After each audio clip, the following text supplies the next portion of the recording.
Here we go again. Welcome to this week's episode of Over the Target Live. I'm your host, Lee Smith. We have a really fantastic and interesting, super interesting show tonight. We're discussing with cultural critic, great writer, great cultural critic, deep understanding of American culture and what's going on right now throughout the culture with colleague and also friend Emina Melonic. But just a few words first before we get to that. And the first is, if you're watching us on YouTube or Facebook, please remember that at the 20-minute mark, we'll be cutting over to Epoch Times exclusively, which will carry the whole show, all 60 minutes. So please jump with us then. I'll give you a heads up. You'll get another little bit of a countdown, but please make sure that you join us, watch the full 60 minutes on Epoch TV exclusively. It's really exciting. Really exciting show. And so, look, I just wanted to start before we start talking with Emina. I wanted to talk about something I'm sure a lot of you are following right now, and that is not so much the war between Russia and Ukraine, but the Biden administration's steadily developing involvement and claims of involvement. Whether this was most recently the acknowledgement that they were responsible for providing intelligence for sinking a Russian ship of war. They've also claimed, the U.S. intelligence community, Biden's spy chiefs, have claimed responsibility for providing intelligence to strike different Russian targets and also to target Russian generals. So what we have here is we have an American administration that is dragging the United States, not dragging, but that is sticking itself further and further into very dangerous territory here, and maybe putting the entire country, the entire nation, our national security at stake for what appear to be clearly political reasons to deflect attention. I mean, it's so obvious, it's a cliche. The idea that they would deflect attention away from Biden's disastrous first year as president, that they would be willing to entertain a conflict with a major nuclear power like Russia simply to deflect attention from how badly things are going for Joe Biden at home in an effort to unite the country. Again, we're going to talk with Emina about cinematic representations of this, but it's so obvious and such a cliche, and it's disgusting, the idea that what they are doing to the United States, endangering all Americans through this. So with that said, let's move in right now to our special guest, our featured guest, Emina Melonic. Emina writes a weekly column for American Greatness on culture, writes a lot about movies. I've read her now extensively. We've also had a chance to speak about everyone from Hitchcock to different European filmmakers. Emina is also an adjunct fellow at the Center for American Greatness. She writes for other publications, I believe. What do I have here? Law and Liberty. And I want to remind you, we're going to be taking your questions, so please send in your questions for Emina, hopefully. But if you need to shoot a question to me, please feel free to do so. And we're looking forward to answering your questions and bringing you into the conversation and livening it up even further. So let's go. Emina, welcome to Over the Target Live, and thank you so much for being here this Thursday night. Thank you so much, Lee. I'm really, really happy to be here with you. Yeah. Well, look, one of the things that you and I have spoken about for a while is we've spoken about what it looks like to Americans right now, not talking about politics, but what it looks like visually, what the optics look like. And you're someone who's written about this so well, whether we're talking about masking, whether we're talking about the various protests on behalf of bizarre figures and these extremely violent protests, which we saw erupt again this week with the leak of the Supreme Court decision to overturn Roe v. Wade. But I just want to step back and look at it. Let's imagine that we don't know the United States. Let's imagine that we've never even been to the planet Earth. If you were to look around and you were to have those sorts of sensibilities, when you looked around at the United States and you saw children being masked, what are the kinds of things that would run through your mind about what's happening in this particular part of the world? Yeah, well, what's been really interesting and really bad, really, to watch for the last 2 years, certainly since COVID or COVIDian ideology really started, because that's really what it is this pervasiveness of joylessness. I think that's what I see now. I think that in many ways, leftism, certainly the current strain of it, this isn't really progressivism that maybe we were used to before. But this kind of strain of leftism, and I don't even want to call it progressivism, because I'm not really sure if it's progressing towards anything apart from destruction. It's marked, I think, by this anti-life or anti-pleasure or anti-joy. It's a kind of anti-joy movement. And we have certainly seen this in masking, which I think from the get-go, almost from the beginning, was a way to have people submit. But especially, of course, with masking of children, which is the ultimate attack on the innocence. So it's not just. Go ahead. Yeah. Well, I was going to ask if this is right. We talk about it as the war on joy, or and we're reminded, of course, in the Declaration of Independence, talking about the inalienable rights, right? Which include not just life and liberty, of course, but the pursuit of happiness. So this is actually a way, an attack on the foundations of the United States. My question is this intentional, or are these people just so far stuck in their heads, and they're so far stuck within blue bubbles that they don't know what it looks like, they don't know what it means, or are they doing it on purpose? I think it's a little bit of both. I mean, I think some people really are caught up in the mob mentality, because that's really what we're seeing, whether it's online or, I mean, whether it's in the embodied world too. People are just following what others are doing. But I would definitely connect it to the globalist ideology, without a doubt, because there's nothing wrong with globalism in a sense that it's here. I mean, we are connected as much as possible, but the globalist ideology, which I'm sure, everyone knows, it really seeks to destroy the sovereignty, not only of the nation, but more importantly, I think the sovereignty of the self. And this is a bigger problem, actually, I'm seeing. I mean, we can all kind of picture the political definitions of sovereignty. But what happens when the sovereignty of the individual is then attacked, which I see that as happening as well. So in any case, to go back to what I'm saying, is that it is a globalist in a sense that it's creating this kind of sameness. And globalist ideology has been creating that, where there are no differences among people, except differences perhaps that matter ideologically.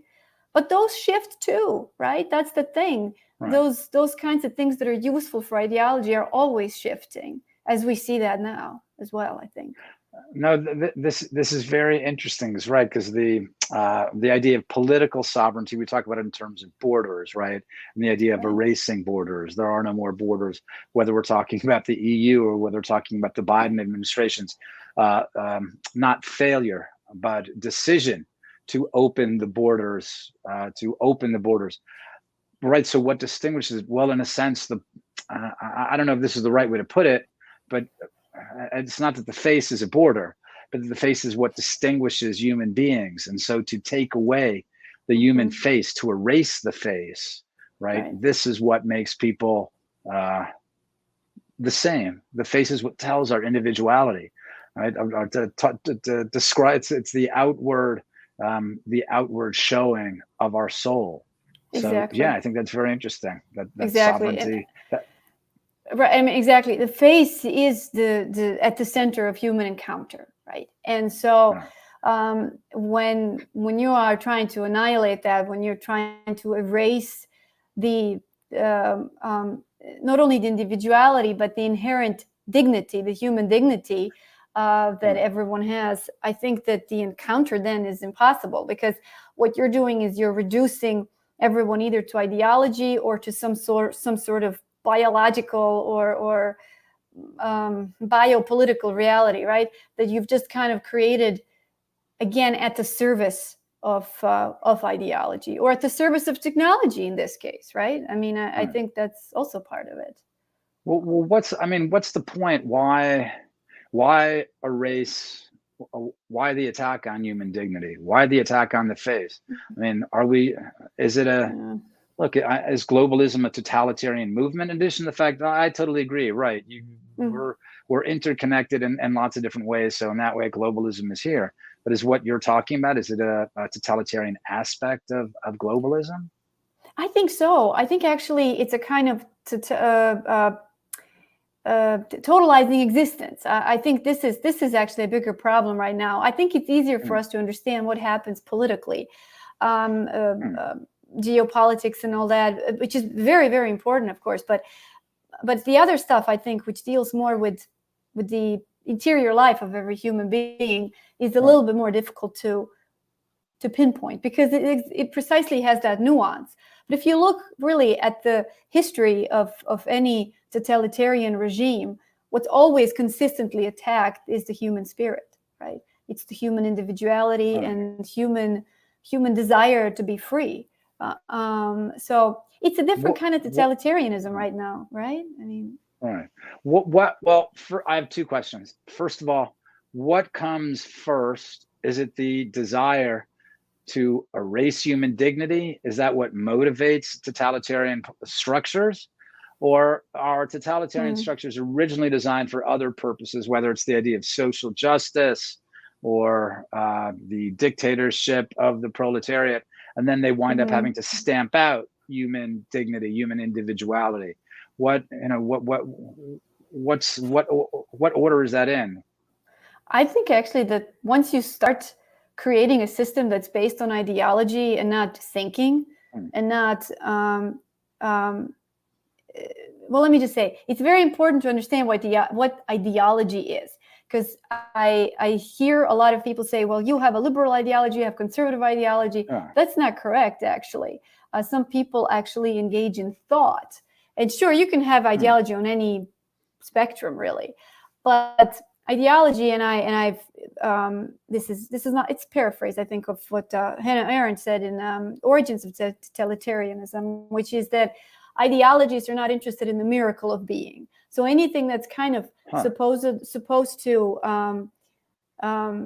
indicate any kind of development or opening of human spirit or human imagination, ideology wants to stamp out, because whether it's for the purposes of money, which I think this today seems to be, given the big tech of it's a kind of a strange oligarchical capitalism, surveillance capitalism. I know Shoshana Zuboff uses that term in her book, so that's where I'm getting it. But I think it is a what does she call it? Surveillance capitalism. And I think that's what it seems to me. It almost seems actually as if finally Marxism, capitalism have met in some sort of circle, because most of these ideologies, I think, that are controlling this are leftist ideologies. I don't think that they're conservative in any way. I want to well, before we get into that, I wanted to, I'm sorry for interrupting, but I want our viewers to have a little better sense of your background. Sure. What you're speaking about. So if you can say, what kind of a society you were raised in, right, when you came to the United States, and what the United States meant to you from afar. I think that's going to help really people understand the kind of, not just intellectual authority you're speaking with, but the personal authority you have as well, that you saw this stuff unfold. Right. Well, so I'm from Bosnia, and I, emigrated to the United States in '96, and I was almost 17 years old when I came here. And before that, I lived in a refugee camp in Czech Republic for almost 4 years. And before that, I was in the war. So the war started in '92, beginning of '92. And I left by the end of '92. And it was a convoy of women and children that was heading to Czech Republic. And honestly, everybody thought we were just going away for the winter, because it was almost December. And we thought we'd be gone for maybe 3 months or so, right? But it turned out to be almost 4 years. And in the meantime, as we were living in the camp, I applied to come to the United States, and waited about 1.5 years. Went through the process, etc., and finally immigrated here. But I grew up in former Yugoslavia, and of course, it was a socialist country. We were separated, obviously, from Soviet Union. So there was a little bit different. But I have to tell you, I have not seen, definitely have not seen the oppression, particularly in education, the way it is happening in the United States. Because it really is. It's true, because I think we all kind of, whatever ideology, communist ideology we were receiving in school, it was almost not taken seriously, because it was sort of understood that it was ideology and nobody really cared. The communism was also kind of on its way out when I started school. In 86. It's in the process of being discredited, and then in 89 and 90, everything starts falling apart. Exactly. So you have that, but this kind of, I think, coercion and control in schools is very deeply psychological. I think that you see in elementary schools, or in I don't know how the situation is in elementary, middle school, and high schools, but certainly in higher ed, which I've been part of as a student and as a teacher. Although I did teach in high school a little bit as well, and you see these things. Go ahead, sorry. Well, what do you mean deep? What do you mean deeply psychological? Well, it's more like it's kind of almost like they're coddling you in some way. But at the same time, they're giving you this strange maternal care, but only if you're going to follow the tyrant father, if that makes any sense. Do you see what I mean? It's a very deeply psychological, almost you could almost psychoanalyze them through. Wait, you're talking about, this is the United States. We're not talking about absolutely, Bosnia. Absolutely. The professors, universities, exactly. Right. So I think that's really. Who is the tyrant father?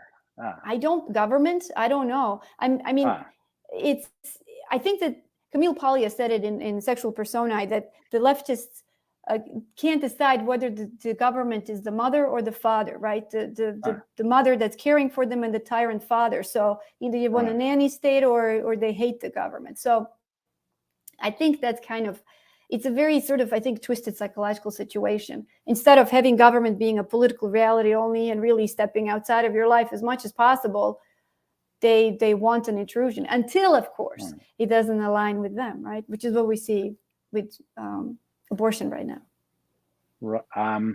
Before we get into that, I just want to clarify on Bosnia, so that you feel that right now the psychological effect, the tyrant father, the caring mother, the cruel father, you didn't feel that as strongly in Bosnia as you do in the United States now? Not at all. Wow. Absolutely not. I can tell you 100%, absolutely not. No, it's I mean, the war for me is entirely different, different reality, and why it came about and all of that stuff. But if you want to look at any totalitarian system, war totalized me as a Bosnian Muslim. That's a different situation entirely. This is really kind of a cultural oppression, I think, here in the United States, because it isn't just institutional. It's people are engaging in it, right? I myself, as a more of a conservative, libertarian, whatever, I'm more in that. Well, I support the Declaration of Independence 100%. So that is where I am. I'm sorry, Emina, just 1 second, because we're just going to cut away from YouTube and Facebook, and we're going to switch over. Please join us. There's so much more that Emina and I will be discussing. We hope you'll ask questions too. So please join us at Epoch TV, where the remainder of the show will be shown exclusively. Thanks very much. See you shortly. You don't save democracy by censoring political speech you don't agree with. It's going the exact opposite way. While content moderation can limit the distribution of clearly dangerous content, it doesn't go far enough. The effort to rid our public sphere of disinformation as they put it, is absolute nonsense. Democracy has nothing to do with this. I believe we have to address not just the supply of toxic information, but also the demand for it. Why is this happening now? Why is he out there now giving this message?